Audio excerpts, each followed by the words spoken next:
আজকে আমি যেতে চলেছি আসানসোল কার্নিভ্যাল দেখতে। আমার সাথে যেতে চলেছে আমার একটা ভাইপো। তাই আমরা দুজনে টোটো করে চলে গেলাম বাস স্ট্যান্ডের দিকে। আর বাস স্ট্যান্ড যেতে না যেতেই দেখতে পাই আমরা খুব সুন্দর একটা দৃশ্য। দেখতে পাচ্ছ, এটা হচ্ছে আমাদের ডিসাইরগড় ব্রিজ।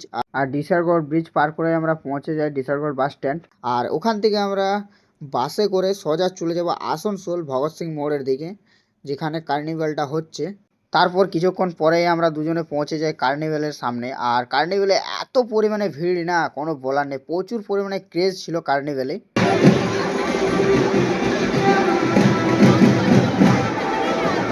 আর কার্নিভ্যাল শুরু হতে না হতে চলে এলো প্রচুর পরিমাণে বৃষ্টি। আর বৃষ্টির মধ্যে দিয়েও কিন্তু প্রচুর পরিমাণে ক্রেজ ছিল। তারপর কিছুক্ষণ পর বৃষ্টি কিন্তু থেমে গেল। আর ভিড়ের সংখ্যা দেখে নাও তেমনকে তেমনই রয়েছে।